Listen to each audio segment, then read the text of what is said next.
The gate tonight was 6.2 million. The attendance was 18,201. Performance of the night, Rose, Dillashaw, GSP, and there were so many. I actually gave OSP 25 and Ramos 25. So we gave another bonus and just cut it in half and gave it to those two guys because what do you do, right? I mean, it was an incredible night, and they deserve it. Is that the greatest night of fights that Holy you've shit. promoted? So I always say that this sport is all about holy shit moments. This was the holy shit card. It was, I mean, every time I would get up to walk over to the octagon, the whole row behind me was going, holy shit, or wow, or, it's no matter how much of an expert you are or you think you are, the sport's crazy. You never know. And I wonder, first of all, your thoughts on what Rose did. I mean, Joanna was in her face all week and yapping at her, and, not a lot of people gave her credit, talking about Joanna maybe being the greatest women's fighter ever. Right. And she stood up to the face of that. Did that impress you as much as just the performance in the cage? Yeah, I mean, she really had it together. She seemed super focused, and you don't see a lot of women's fights where there's just one punch and the woman drops. You don't see that kind of power, especially against somebody that's as good as Joanna is. That was definitely the biggest holy shit moment of the night. And then lastly, what do you think it means to have GSP back on top? I mean, he was such a popular champion before, and a lot has been made about some of your biggest stars like Ronda and Conor haven't been fighting.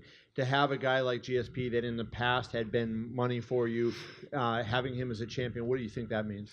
Yeah, I mean, it's great. It's great to have GSP back. And, he came in after a 4-year layoff and fought a tough fight tonight, People think Bisping's easy. Show me one easy fight Bisping's been in that you just go in and walk over Bisping. You don't do it. And GSP looked real good tonight, man. With George back, I mean, he's obviously such a huge star in Canada. I mean, is there a possibility that you would look at another Skydome show or a big show in Montreal with him as a headliner? Yeah, it would obviously make sense to go back to Montreal with him. We're pretty sure that tonight, I told some of you guys this yesterday, but Mayweather, McGregor had the record there in Canada, and we were number 2 and 3 or something like that. We're pretty sure that this beat Mayweather McGregor in Canada tonight. I told some of you yesterday that this would do $1 million. I was way wrong. It did over $1 million. Do you have any sense of sort of the specifics of that? You got to wait. I'll have a definite answer tomorrow, but it's looking like we destroyed it. And I mean, when this fight was announced, I mean, you guys did come in from a fair bit of criticism, and it clearly has paid off for you guys. I mean, were you always confident that this was going to deliver? That what was going to deliver? That just this fight was going to deliver. Yeah, every time there's something about Madison Square Garden, first of all. I mean, both times that we've been here, it's been awesome.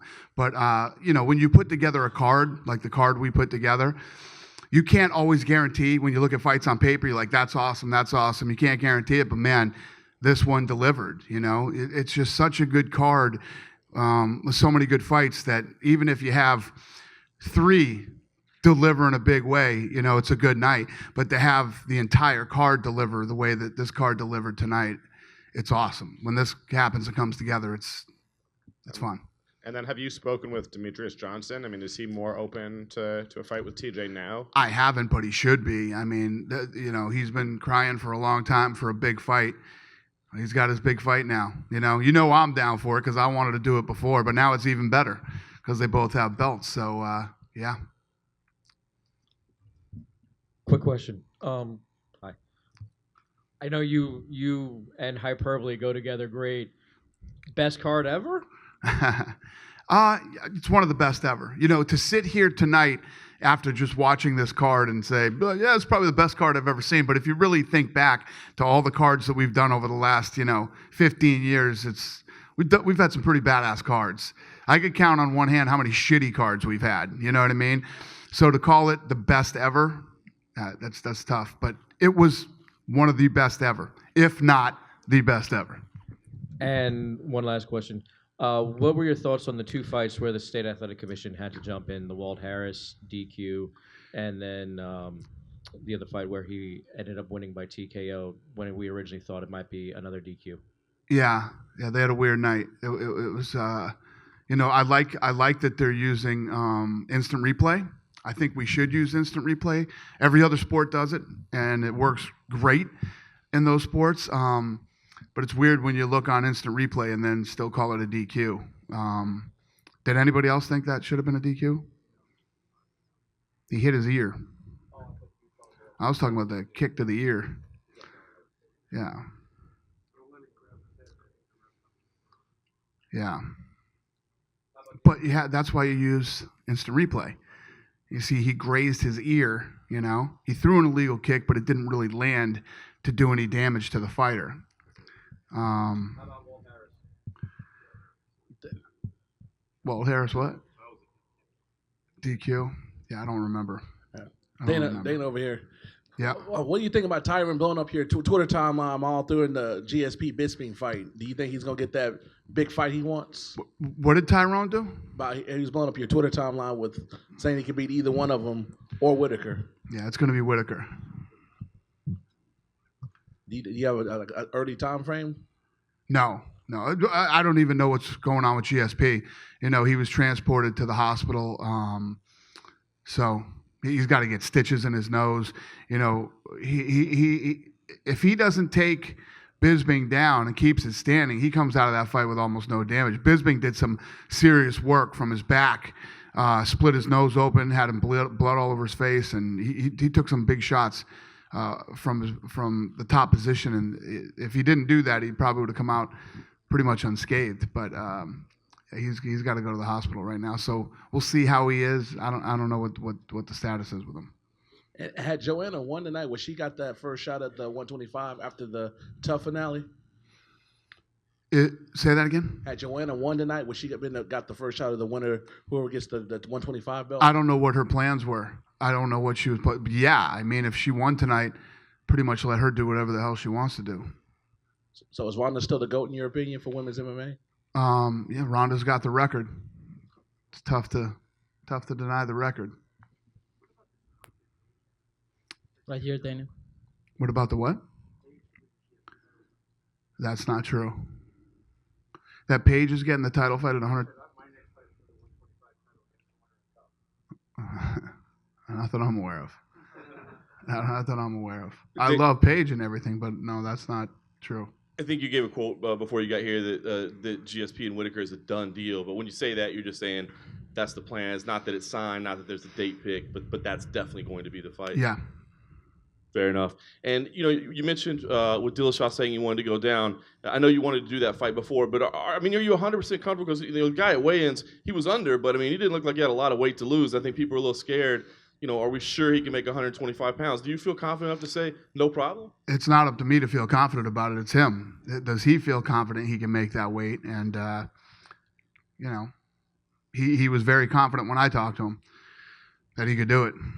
Nice. And last thing for me, at the press conference, this was obviously a blockbuster event tonight, but you said that the UFC was trending to have its best year ever, and a lot of people were like, wait a minute, every indication is that pay-per-view sales are down and not trending. And whose indications of that? People that don't know what the fuck they're talking about.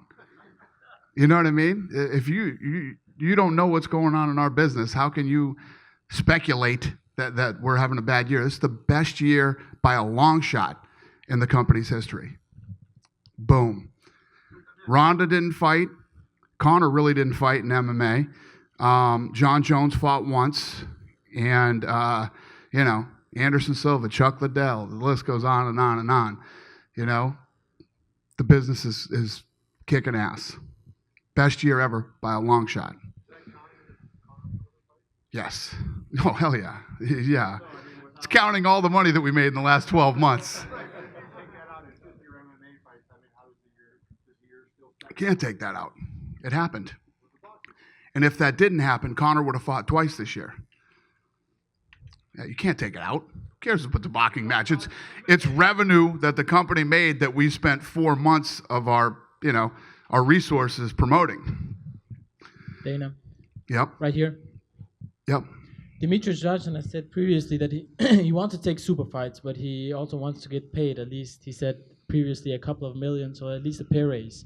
Are you willing to give him that? No, you know what? He's a partner in the pay-per-view. Let's see what your pay-per-view does. You're a partner, and see what you make. Listen, you can't be in a position where you're like, I want $2 million. Fuck you. I don't care what you make. I don't care how much this thing sells. I just want $2 million because I want $2 million. Don't you want $2 million? Do you want $2 million? Me? Yeah. Yeah, of course. Yeah. Of course you do. Go tell your fucking boss you want $2 million. You don't give a shit what it cost him. Yeah. See what he says. That would be hard, I think. Yeah, it's a tough one.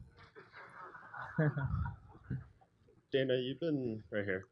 You've obviously been promoting the sport for a long time, followed boxing and stuff. Have you ever seen anyone accomplish what George accomplished tonight in terms of taking the time off that he did, returning to fight in a championship fight? And then No, even Ali didn't look the same after a 3-year layoff. You know, he was still a great fighter, but he didn't look the same as he did before the layoff. And very few people have come back from long layoffs and not only come back and won, you know, in their own division, but to move up to 185 pounds and fight in that division it's tough to do.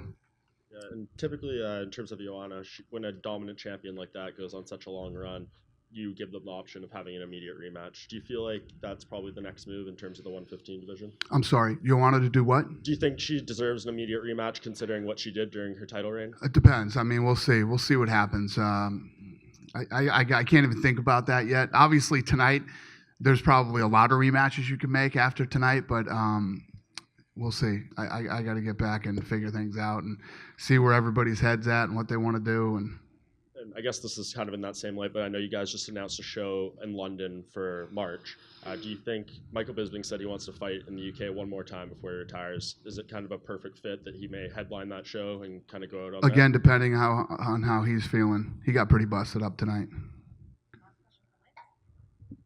Hey, Lance. Hey, there was a lot of talk about that the talkers all lost tonight. All the champion talkers lost, and all the people who kept quiet won. You need your fighters to talk. What do you make of that disparity? I don't need anybody to talk. It's like Pat said to Rose tonight, you be you. We don't need people to talk. We don't need... You can be a mute going into these fights. If you have fights like we have tonight, that's what people are showing up to see. People don't come to these fights for talk. They come here for the fights. And when they fight like they fought tonight, it's incredible. This place was buzzing tonight. I mean, even you guys. How many fights have you guys sat through in your life? Tonight was crazy. Crazy. But thank you guys. Have a great night, and I'll see you at the next one.